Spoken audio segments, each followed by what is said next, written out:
खरोखर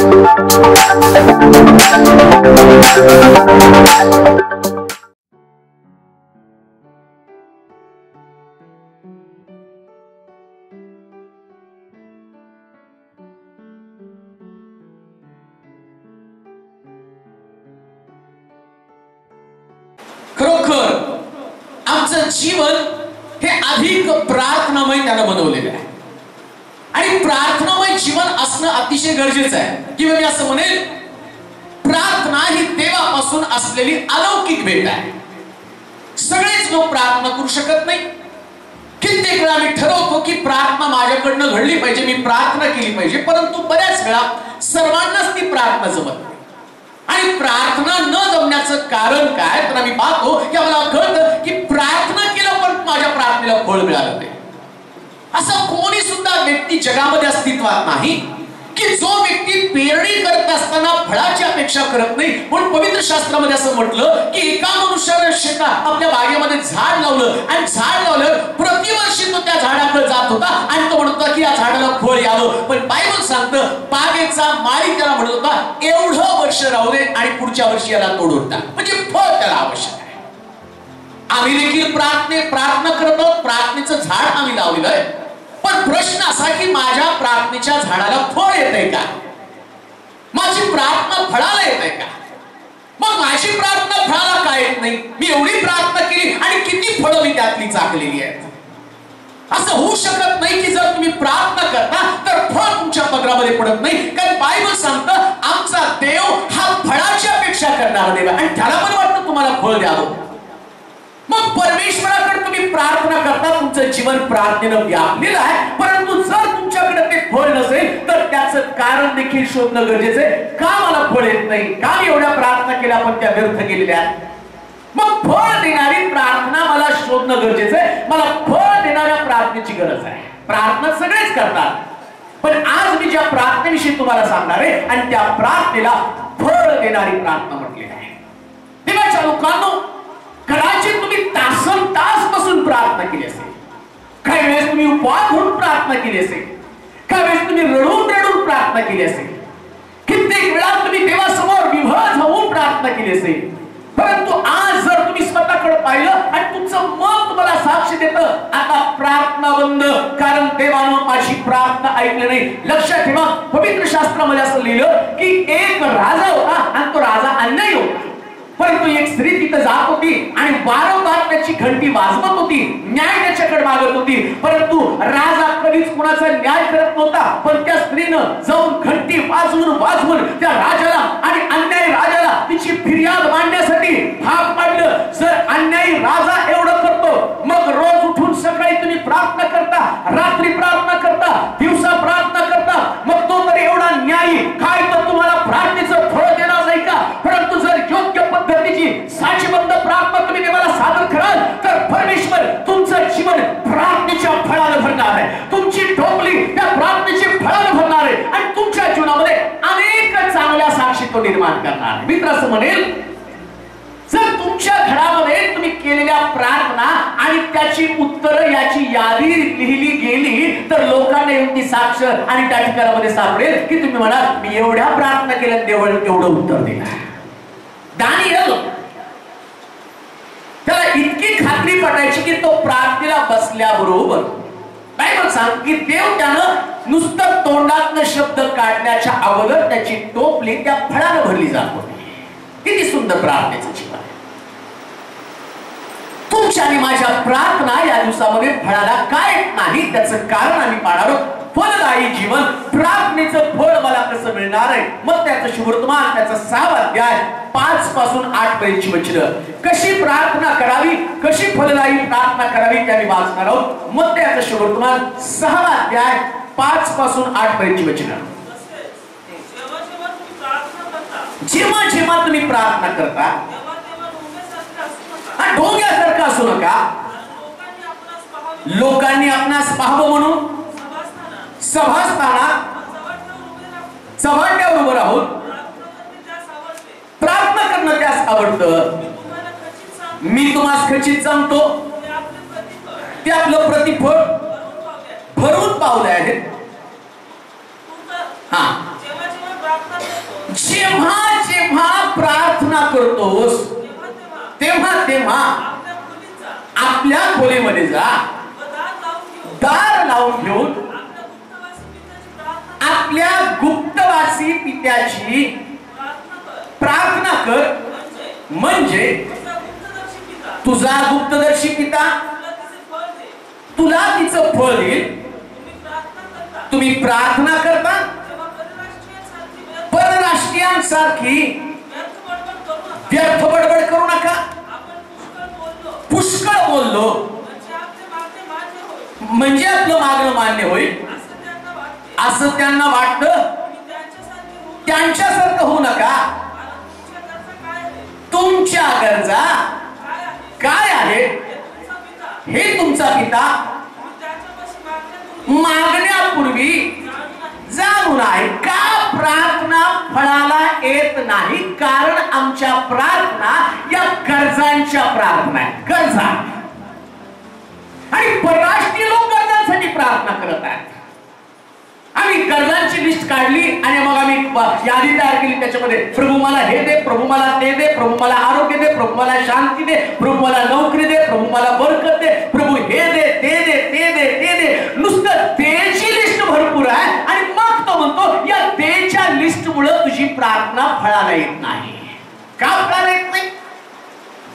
कारण तुम्ही देवाला कमजोर बनवत आहात.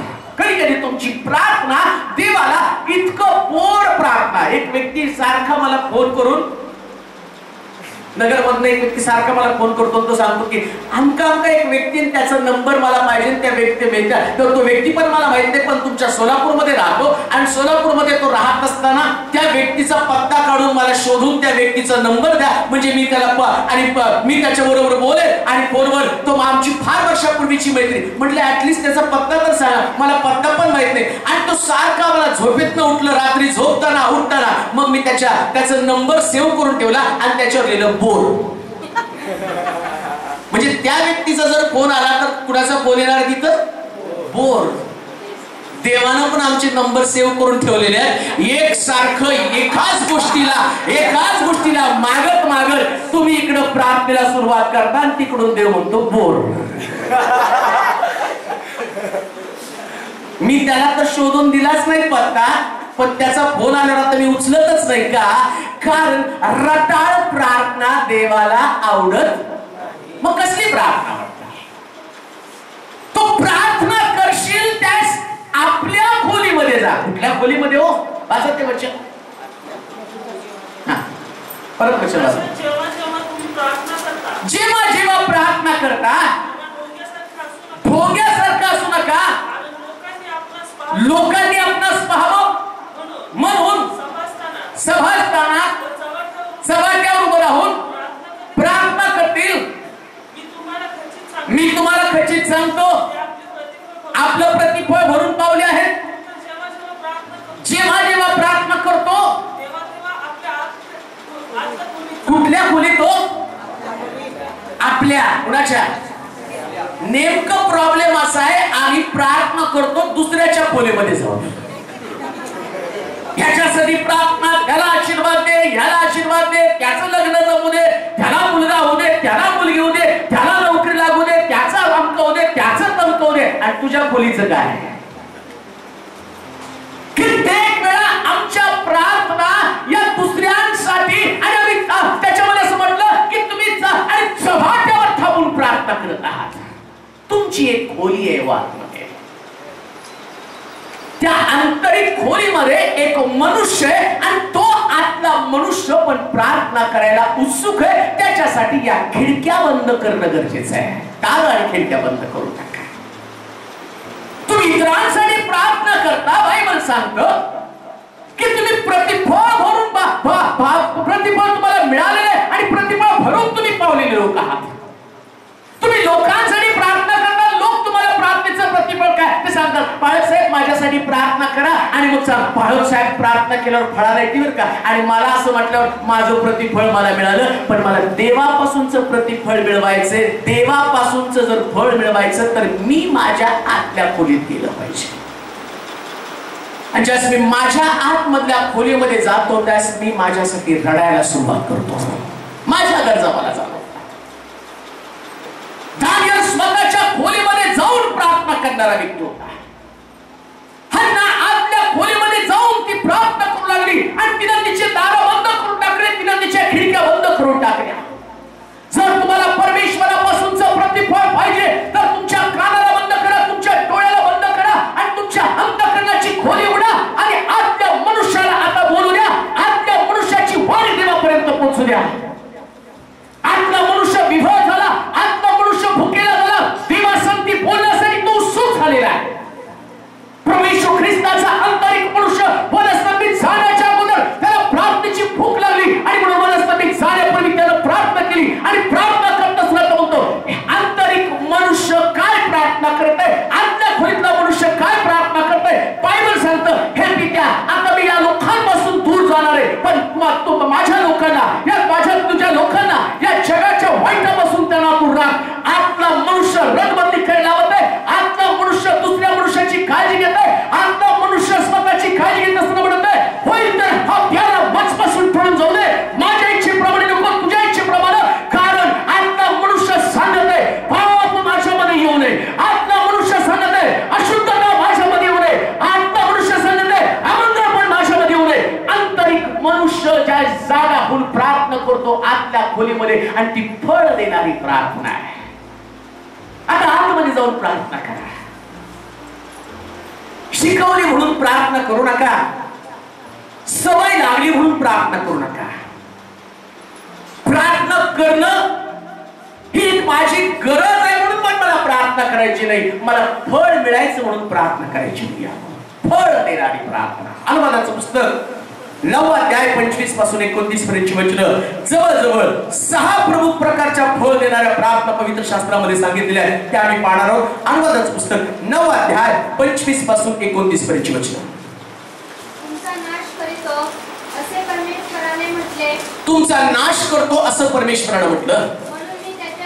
म्हणून मी त्याच्या समोर त्यावेळेस 40 दिवस व 40 रात्र पालथा पडलो होतो. मी परमेश्वराची अशी प्रार्थना केली, हे प्रभू परमेश्वरा, ही तुझी प्रजा, हे तुझं वतन तू आपल्या प्रतापानं सोडवलंस आणि पराक्रमी हातानं मिस्र देशातून काढून आणलंस. त्याचा नाश करू नकोस. तुझा दास अब्राहम, इसाक व याकोब यांची आठवण कर आणि या लोकांचा हट्ट दुष्टाई व पाप याकडे लक्ष देऊ नकोस. देशील तर त्या देशातून ज्या देशातून तो मला काढून आणलं तिथले लोक म्हणतील जो देश त्यांना देण्याचं परमेश्वरानं वचन दिलं होतं तिथं त्यांना त्यास नेता आलं नाही आणि तो त्यांचा द्वेष करीत मारून टाकण्यासाठी घेऊन गेला. ही तुझी प्रजा आहे, हे तर तुझं वतन आहे. त्यांना तू आपल्या महासामर्थ्यानं उगारलेल्या हाताने काढून आणले आहे. पहिलीच फळ देणारी प्रार्थना कोणती असेल तर मोशेनं 40 दिवस आणि 40 रात्र परमेश्वरासमोर पालथा पडला. लक्षात घ्या, 40 दिवस आणि 40 रात्र पालथ पडणं. एक रात्र प्रार्थना करणं सोपं आहे, मी तर म्हणतो ते पण अवघड आहे. एक रात्र बोलता येत जर असेल तर किती वेळ प्रार्थना करू शकतो. आता लेडीज भरपूर करतात. एक रात्र प्रार्थना करावी. साखळीची प्रार्थना सोपी आहे, पण बायबल सांगतं आंतरिक खोलीमध्ये गेलेला मनुष्य 40 दिवस 40 रात्र अन्न पाण्याचा विसर पडून देवासमोर पालथा पडत आहे. कॉन्फिडन्स. ज्यावेळेस आतला मनुष्य जागा होतो, आतल्या खोलीमध्ये जातो, त्यावेळेस जरी नाश इस्रायल लोकांचा त्यांच्या समोर आहे. आता देवाने ठरवलं यांना दंड द्यायचा. देवाने ठरवलं की यांच्या मनाच्या हट्टीपणामुळं मी यांचा रानामध्ये नाश करणार आहे. आता देवानं ठरवल्यावर मग त्याला बदलणार किंवा वळवणारा व्यक्ती कोण असणार आहे? कोणी सुद्धा वळू शकत नाही. पण एकदा का आतल्या मनुष्याने ठरवलं तर जगातली प्रत्येक गोष्ट आतला मनुष्य करू शकतो. प्रियांनो, लक्षात ठेवा, जस मी इथं उभा आहे, मी म्हटलं तर काही घडणार नाही, पण माझ्या मधला आतला जो मनुष्य आहे तो आतला मनुष्य म्हणतो आता तू प्रार्थना कर. आणि आतल्या मनुष्यानं त्या आतल्या देवाबरोबर प्रार्थना करायला सुरुवात केली. म्हणून बायबल सांगतं देव आत्मा आहे आणि देवाच्या आत्म्याला मानवी आत्म्यानं त्याच्याशी संभाषण करायला सुरुवात केल्याबरोबर देहातली प्रार्थना संपती आणि आत्म्यातली प्रार्थना सुरू होती. आणि आत्म्यातली प्रार्थना सुरू झाल्याबरोबर देवाचं मन बदलणारी ती प्रार्थना आहे. म्हणून आतल्या प्रार्थनेचं प्रतिफळ तुम्ही ज्या जाल त्या परिस्थितीकडे पाहू नका. देवानं किती कठीण निर्णय तुमच्या बाबतीमध्ये घेतला असेल तर आतला मनुष्य देवाचा निर्णय बदलणारा मनुष्य प्रियानो. आणि म्हणून देवाचा निर्णय बदलणारी प्रार्थना करण्यासाठी तुम्हाला स्वतःला विसरावं लागेल. तो मोशे त्यानं आपल्या देहातनं बाहेर पडलेला आहे. त्याला भुकेची दाण्याची गरज जाणवली नाही आणि त्याच्यासमोर एकच आहे, देवाचं मन बदलावं. आणि देवाचं मन बदलण्यासाठी त्यानं सर्व लोकांचं याकोब, इसाक, त्याचप्रमाणे अब्राहम, इसाक, याकोब या तिघांची नावं घेतली आणि म्हटलं हे परमेश्वरा, यांनी केलेली सात्विकता तू आठवायला सुरुवात कर. होय, ज्यास परमेश्वरासमोर तुम्ही जाता नकारात्मक गोष्टी पाहू नका. लोक कुठल्या प्रकारचं पाप करत आहे, लोकांनी कुठल्या प्रकारे देवाला आणि देवाला चिंडी सांडलेले आहे. इतका असंख्य मोठा जनसमुदाय त्या मोशे समोर आहे आणि या मोशेला प्रार्थना करायला त्याचं अंतःकरण थोडं सुद्धा पुढे यायला नकोय. मोशे समोर 30 लाख लोक देवाच्या विरोधामध्ये बंड करत आहे. आता जर एवढे लोक देवाच्या विरोधात आहे, शक्य आहे का तिथं त्या माणसानं सेवा करणं? 30 लाख लोक, एक पण व्यक्तीला त्यानं देवाविषयी सांगावं तर एकही व्यक्ती देवाचं ऐकत नाही. मला तर एक व्यक्ती जर देवाचं ऐकत नाही तर वाटतं की सोडून जाऊ, पळून जाऊ सोडून आपण. तो तर 30 लाख लोक तिथं आहेत. 30 लाख लोक कुणीच देवाचं ऐकत नाही. आणि मग कदाचित दुसरा व्यक्ती तिथं असता तर म्हटलं असता देवा तुझा प्रताप लोकांना दाखव आणि इथल्या लोकांना पण भय पडावं. पण त्याच्या आतला मनुष्य सांगायला लागला नाही, देवाला आपलं मन बदलायला लागलं, भाग पाडणं गरजेचं आहे. मी ते वाचत होतो, काय अंडरस्टँडिंग मोशेकडे आहे. समंजसपणाच्या गोष्टी प्रार्थनेमध्ये तो देवाला सांगत आहे. कोण देवाला ज्ञान सांगेल का?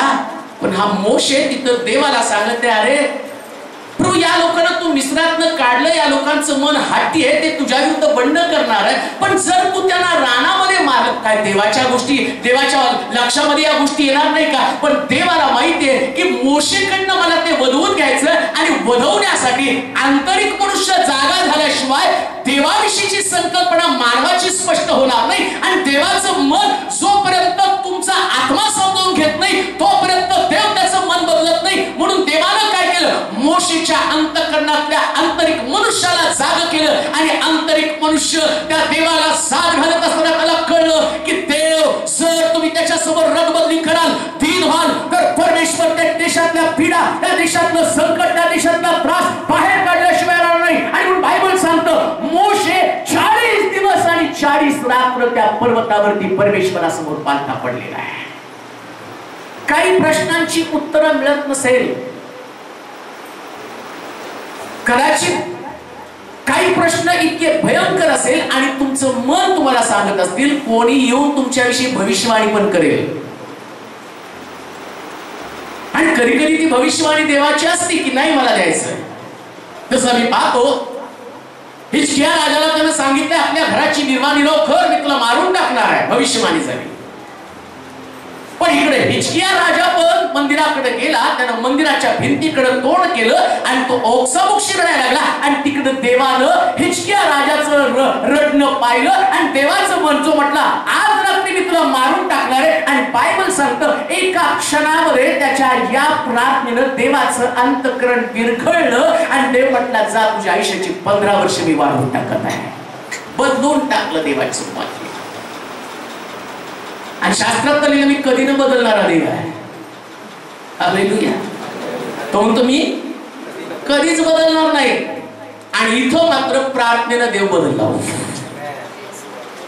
तुमची प्रार्थना जितकी प्रभावी असली पाहिजे, तुमची प्रार्थना आंतरिकची कठीण आहे. त्या कठीण गोष्टीसाठी कधी कधी देवासमोर बसून राहा.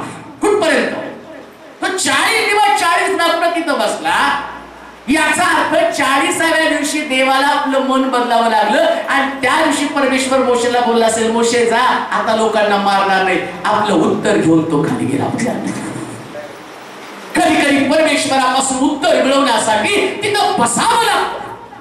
उभं धरून बसा, नम्र होऊन प्रार्थना करा. पालता पडून त्याला प्रार्थना केली आहे. त्यामुळं आपलं तोंड जमिनीपासून काढलं नाही.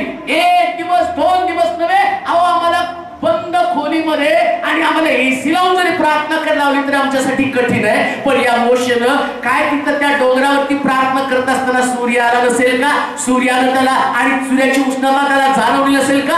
रात्रीच्या समयी असणारे कीटक का? आणि त्या डोंगरावरती काय फार मजेशीर वातावरण असणारे का? रात्री त्याला कीटकांचं भय नव्हतं का? पण त्याला माहितीये माझ्या समोर सगळ्यात मोठा प्रश्न देवाचं मन बदललं पाहिजे. देवाचं मन बदललं पाहिजे. देवाच्या लोकांनो आंतरिक खोलीमध्ये जाऊन प्रार्थना कराल तेच परमेश्वर तुमच्या विषयी त्याचं मन बदलून टाकणार आहे आणि देवाला जे आशीर्वाद तुम्हाला द्यायचे ते आशीर्वाद देणार आहे. आणि पवित्र शास्त्र सांगतं मोशेनं अशा प्रकारची प्रार्थना केली आणि देवानं त्याच्या प्रार्थनेचं प्रतिफळ त्याला दिलं. दुसरी गोष्ट वाचूया. पहिले शमूएल 15 अध्याय 10 आणि 11 वचन. पहिले शमूएल 15 अध्याय 10 आणि 11 वचन.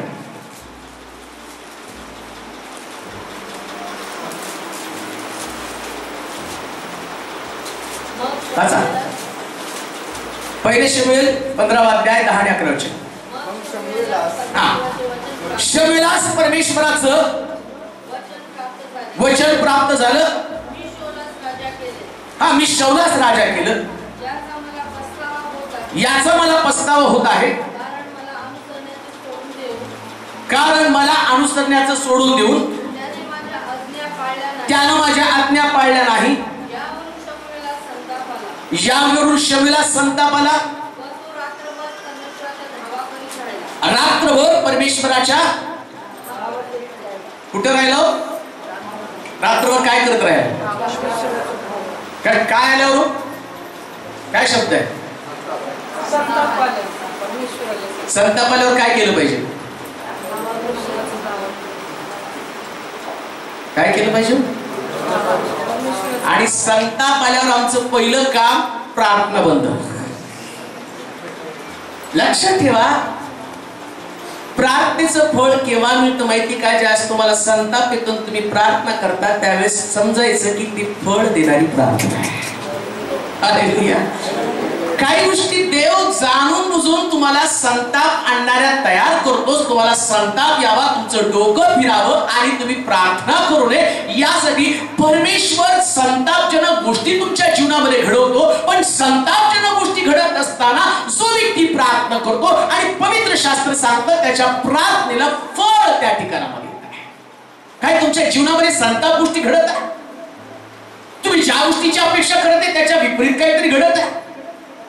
कुठेतरी तुम्ही नोकरीला गेलात आणि तिथं तुमचं सिलेक्शन होतं, नेमकं तिथं सांगितलं जातं तुम्ही रिजेक्ट झालेला आहात. कुठेतरी तुम्ही बँकेच्या कर्जाचं प्रकरण टाकलेलं आहे आणि तेवढ्यामध्ये तुमच्या हातातून नशालेला घास तिथं ते प्रकरण रिजेक्ट केलं जातं आणि तुम्ही म्हटलं एवढ्या प्रार्थना केल्या, एवढे उपवास केले आणि काही घडलं नाही. आर्थिक प्रश्न आणि तुमचा सोडण्याच्या बेतामध्ये आला आणि चांगल्या गोष्टी तुमच्या जीवनामध्ये घडत असताना अचानक काहीतरी विपरीत घडलं आणि त्यावेळेस तुम्हाला संताप आला का? ज्यावेळेस तुम्हाला असं वाटलं आता मला लेकरू होणार आहे आणि अशा परिस्थितीमध्ये आणि तुम्ही लेकराची अपेक्षा करताना जाता आणि तेवढ्यामध्ये डॉक्टर सांगतो तुमच्या पोटामधलं लेकरू मेलं, संताप तुमच्याकडे आलेला आहे का?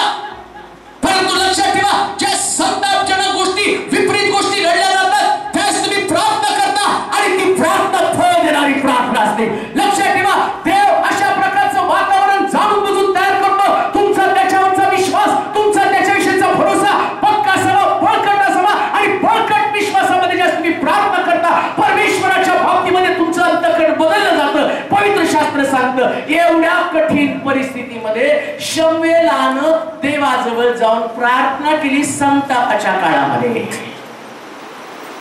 संतापाच्या काळात प्रार्थनेचा संप करू नका, उलटी जास्त प्रार्थना करा. हालेलुया. किती प्रार्थना केली हो? किती केली? संतापाच्या समी कौटुंबिक प्रार्थनेमध्ये पहिल्यांदा होतो, आज तुम्ही करा. आणि ते कधी कधी ते कौटुंबिक प्रार्थना असते, सगळं कुटुंब बसलं असतं आणि मग दोघा पती पत्नीची भांडण झाली असतील, त्यांना पण कळतं की आता प्रार्थना करणं कठीण आहे. मग तो सगळा राग लेकरांवर होतो, तुला प्रार्थना येत नाही का?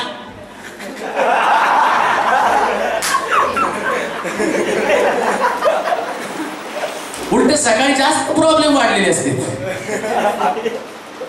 ज्यावेळेस संताप येतो ना त्यास रात्रभर प्रार्थना करा.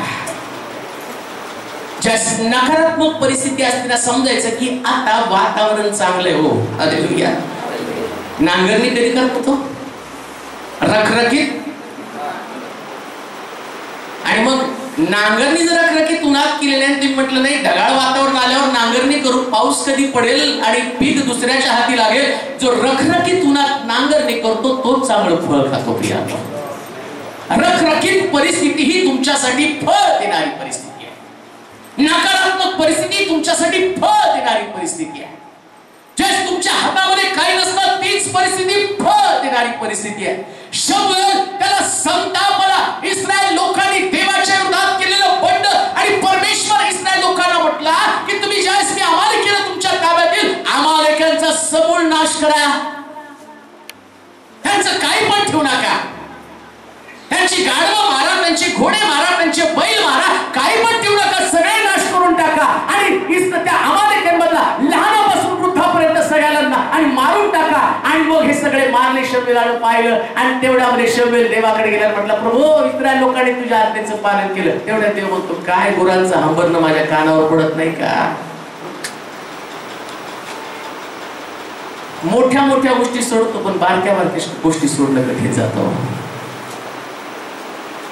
आणि तो शाऊल राजा शमूएलाकडे येताना म्हणतो अरे आम्ही सगळ्याला मारलं, अशक्त अमालेकी तेवढे मारले नाही, ते आम्हाला कामाला येतील.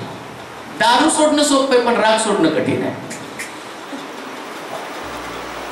तंबाखूची पुडी टाकणं सोपं आहे पण व्यर्थ शब्द टाकून देणं फार कठीण आहे. कधी कधी मोठ्या गोष्टी टाकतो पण बारक्या गोष्टी टाकणं आम्हाला असं वाटतं याही गोष्टी घेऊन आम्ही तिथे गेलो तर बायबल सांगतं शमूएल संतापला आणि शमूएल संतापल्यावर त्यानं रात्रभर प्रार्थना केली. संतापून जाऊन रात्रभर प्रार्थना करा. आता जाता एक गोष्ट सांगेल, मोठ्या गोष्टी टाकल्या आणि छोट्या गोष्टी जर तुमच्या जवळ ठेवल्या तरी सुद्धा देवाला त्या पसंत नाहीत. नाही अपेक्षा परमेश्वरापासून तो म्हणतो गुरांचं हंबरणं माझ्या कानावरती येत आहे. बारीक गोष्ट.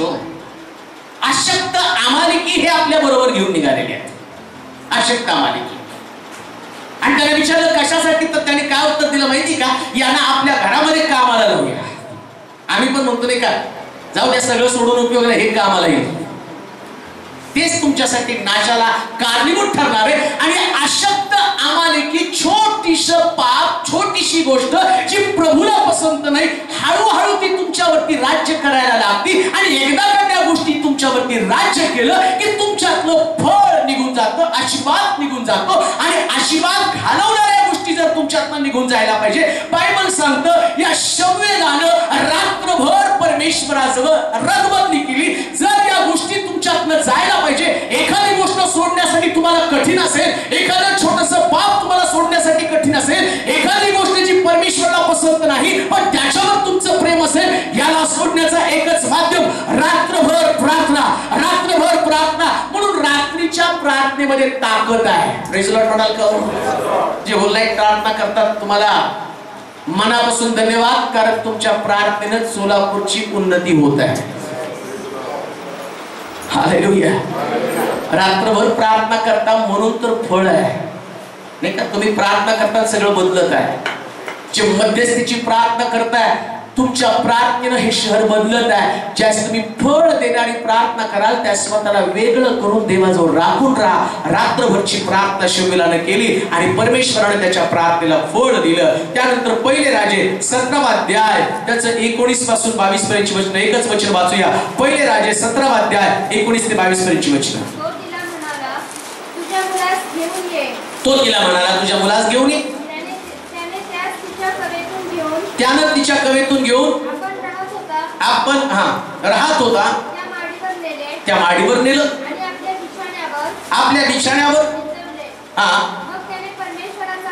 मग त्यानं परमेश्वराचा धावा करून म्हटलं, हे परमेश्वरा माझ्या देवा, मी ज्या विधवेच्या घरी राहत आहे तुझा पुत्र मारून तू तिच्यावर अरिष्ट आणलं काय. मग त्यानं 3 वेळा त्या मुलावर पाखर घातली. परमेश्वराचा धावा करून म्हटलं, परमेश्वरा हे माझ्या देवा, या बालकाचा प्राण त्याच्या ठाई पूर्ववत येऊ दे.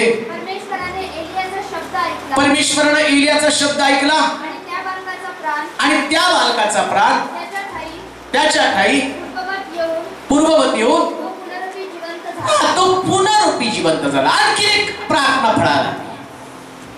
हा एलिया त्या बाईच्या घरापासून लांब राहायला होता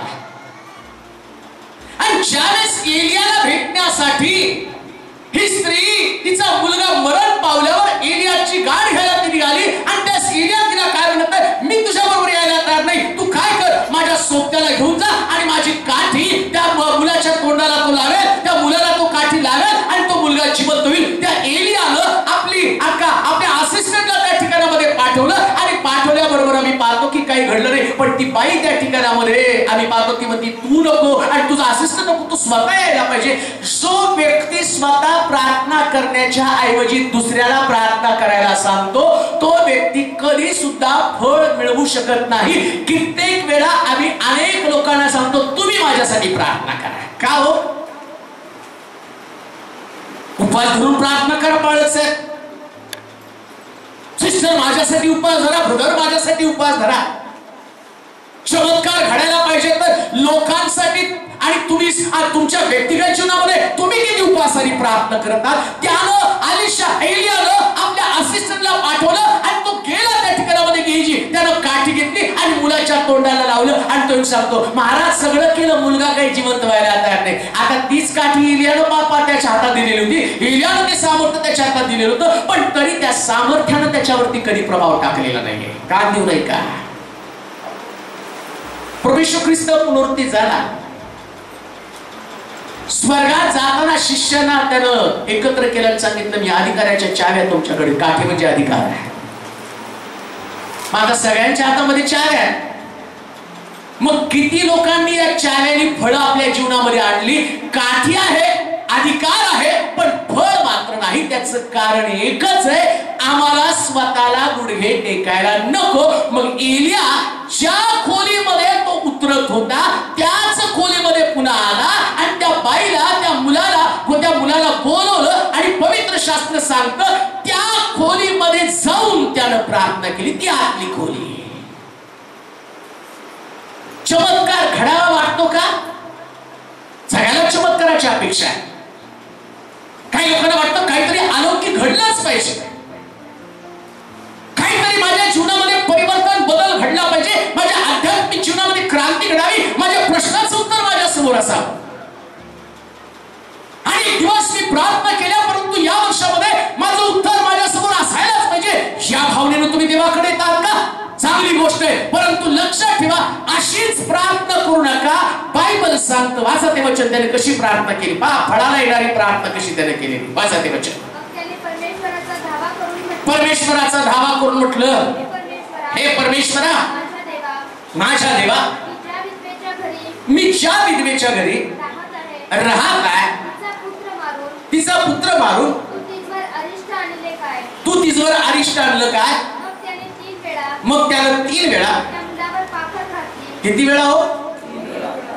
आम्ही एका वेळेतच दुसऱ्याकडे देतो चेंडू. आता तू खेळ थोड्या वेळ. आता तुम्ही ब्रदर तुम्ही करा थोड्या वेळात, सिस्टर आता तुमची पाळी तुम्ही करा थोड्या वेळ. नाही हो, देवाची इच्छा आहे तुमच्याकडनं चमत्कार घडावा. प्रेज लॉर्ड म्हणाल का? हालेलुया. दुसऱ्याला प्रार्थनेची संधी देऊ नका. चर्च मध्ये नाही, घरी या. ज्यास तुम्ही प्रार्थना कराल ती अशी प्रार्थना करा, त्यानं 3 वेळा तिथं पाखर घातली. तुमची प्रार्थना पाखर घालणारी प्रार्थना असू द्या, तुमची प्रार्थना कवेत घेणारी प्रार्थना असू द्या. शास्त्र सांगतं त्यानं मुलाला आपल्या कवेत घेतलं. जे तुम्ही प्रार्थना करता तुमच्या समस्या तुमच्या कडेवरती असू द्या. आम्ही म्हणाल का? जरा जोरात आम्ही म्हणा. समस्या कुठे आहे? इथं कडेवर आहे. बीपी, शुगर, दारू पिणारा मुलगा, न लग्न होणारी मुलगी, लग्न होणारा मुलगा, बेकार मुलगा, काम नसणारा मुलगा, सगळ्याला कडेवर घ्या आणि प्रार्थना करायला सुरुवात करा. अद्भुत चमत्कार घडल्याशिवाय राहणार नाही. कधी कधी आम्हाला त्या प्रॉब्लेमला पाहत असताना मला असं वाटतं तो प्रॉब्लेम लांब असा, तो प्रॉब्लेम माझ्या जवळ नको आहे. पण एलियानं प्रॉब्लेम आपल्या कडेवर ठेवला. तुमच्या समस्या तुमच्या कडेवर असू द्या, तुमच्या समस्या दुसऱ्याच्या कडेवर देऊ नका. म्हणाल का? आम्हाला नेहमी आमची लेकरं दुसऱ्याच्या कडेवर द्यायला आवडतात. क्या मी खूप दमले. बायबल सांगतं एलियानं त्या मुलाला कडेवर घेतलं, त्या मुलाकडे नीट पाहिलं आणि त्या मुलावरती हात फिरवायला सुरुवात केली. पण मुलामध्ये बदल व्हायला नाही. काही वेळेस समस्या तुमच्या कडेवरती असतील, मग कडेवरच्या समस्या काढून त्यांना पलंगावरती ठेवा आणि त्या पलंगावरती ठेवल्यावर तो मुलगा स्वस्थ निजणार आहे. एक काळ असा येईल समस्या निजून जाणार आहेत. त्या सुरुवातीला कडेवर असणार आणि कडेवर असताना त्या समस्येला तो निजवतो. तुम्ही अशी प्रार्थना करा की समस्या तुमच्या समोर झोपल्या पाहिजेत. तुम्ही समस्येसमोर झोपू नका. हो, आणि म्हणतो नाही आता थकलो बस झालं, आता नाही प्रार्थना करणार. मग तुम्ही फळापासून दूर आहात. त्यानं समस्येला झोपवलं. एलियानं समस्येला झोपवलं. एलिया समस्येला पाहून निराश झाला नाही, त्यानं त्याला झोपवलं आणि त्याच्यावर तो पालथा पडला आणि देवाचा धावा करू लागला. आणि बायबल सांगतं जे उत्तर आतमध्ये होतं. कुठं होतं? आत. तुमच्या समस्येचं उत्तर तुमच्यातच आहे, पण त्याच्यासाठी तुम्हाला त्या समस्येपेक्षा जास्त ताकद लावावं लागेल. आणि एलियाने आपली ताकद लावली आणि त्या मुलामध्ये श्वास पुन्हा आला. आणि बायबल सांगतं देवानं त्या मुलाला जिवंत केलं आणि मुलगा घरभर फिरू लागला. हालेलुया. अशी प्रार्थना करा की तुमची साक्ष या मंडळीत नव्हे तर सोलापूरमध्ये सगळीकडे फिरली पाहिजे. सगळीकडे, बरोबर? इथं ऐकलं पाहिजे. गावोगावी तुमच्या समस्येचं उत्तर लोकांच्या कानावरती पडलं पाहिजे. मोठ्या साक्षी तुमच्या जीवनात निर्माण व्हायला पाहिजे. तशी प्रार्थना करा. हातबल होऊन निराश होऊन हताश होऊन प्रार्थना करण्याचं सोडू नका. जर फळ पाहिजे तर त्याच्यासाठी समस्या असायलाच पाहिजे. जर समस्या नाही तर फळ कसं येणार आहे? समस्या तुम्हाला हरवण्यासाठी नाही, समस्या यासाठी आहे की तुम्ही त्या समस्येवरती विजय कसा मिळवता हे देवाला पाहायचं असतं. म्हणून परमेश्वर जाणून बुजून तुमच्या समोर समस्या देतो आणि तुम्ही समस्येशी कुस्ती खेळावी अशी देवाची इच्छा असते. हालेलुया. कुस्ती खेळा समस्येशी. कधी तुम्ही खाली पडाल, समस्या तुमच्यावरती असेल. इथं एलियाचं कौतुक करूसं वाटतं. एलिया वाचत असताना मला एलिया इतका जवळून समजला. एलियानं त्या समस्येला स्वतःवरती कधी हावी होऊ दिलं नाही. तो त्या समस्येवरती हावी झाला, पालथा पडला. म्हणजे तो त्या समस्येवरती इतका वरचढपणा त्यानं निर्माण केला की समस्या त्याच्या खाली दबून गेली. समस्येखाली कधी दबून जाऊ नका, निराश दिसू नका. ज्या दिवशी तुमच्या चेहऱ्यावरती निराश असते त्याचा अर्थ तुम्ही समस्येखाली दबून गेलेला आहात. आणि जर तुमचा देव जिवंत आहे तर जिवंत देव तुमच्या समस्येला मारून टाकणार नाही का? तुमच्या समस्येला नाहीसं करणार नाही का? एलियानं त्या समस्येला दाबलं, तो त्याच्यावरती त्यानं प्रभाव टाकला आणि स्वतः त्याच्यावरती निजला. आणि असं लिहिलं त्यानं त्या मुलाच्या हाताच्या हातावर हात, नाकावर नाक, डोळ्यावर डोळा आणि संपूर्ण त्या असणाऱ्या मुलाशी समोर झाला. आता कोण दिसतो? समस्या काय एलिया? मग समस्या मुलगा कुठे आहे? एलियाच्या कुठे? खाली. ज्या दिवशी तुमच्या चेहऱ्यातनं तुमच्या तोंडातनं सारखं प्रॉब्लेम प्रॉब्लेम प्रॉब्लेम प्रॉब्लेम, माझं हे दुखतं, माझं ते होतं, माझं अमकं झालं, माझं बिझनेस फेल झाला, माझं हे फेल झालं, माझं ते फेल झालं, समजायचं ती समस्या तुमच्या बोकांडी बसलेली आहे. पण एवढ्या सगळ्या प्रॉब्लेम मध्ये तुम्ही म्हणताना प्रभू इतका महान आहे, बघा कसं देव माझ्या जीवनात काम करत आहे, याचा अर्थ समस्या आतमध्ये मरून गेलेली आहे. हालेलुया. प्रॉब्लेम येणार आहेत पण प्रॉब्लेम दाखवू नका, एलिया दाखवा. प्रॉब्लेम येणार आहेत पण प्रॉब्लेम विषयी बोलू नका, चमत्कार करणाऱ्या देवाविषयी बोला. पवित्र शास्त्र सांगतं एलियाची प्रार्थना, फळ देणारी प्रार्थना, आणि त्यानं मुलगा घरामध्ये फिरताना पाहिला. तसं देव आमच्या जीवनामध्ये अशाच प्रकारचे आशीर्वाद ओतू इच्छितो. देव करो तुम्हाला मला अशाच प्रकारची फळ देणारी प्रार्थना शिकवण्यासाठी प्रभू आमचं सहाय्य करो. आपल्या जागेवरती आपण उभं राहूया, डोळे बंद करूया, नतमस्तक होऊया. प्रभूच्या सानिध्यामध्ये आपल्या जागेवरती आपण उभं राहू आणि प्रभूला म्हणू की मला फळ देणारी प्रार्थना शिकव. देवाची इच्छा आम्ही सर्वांनी फळ देणारी प्रार्थना करावी. आम्ही प्रश्नात रडावं, हताश व्हावं ही प्रभूची कधीच इच्छा नाही. त्याची इच्छा आहे की आम्ही समस्येची 4 हात करावेत. माणसाला दिसणारी आमची प्रार्थना नाही, ती आतल्या खोलीमध्ये जाऊन केलेली प्रार्थना आहे.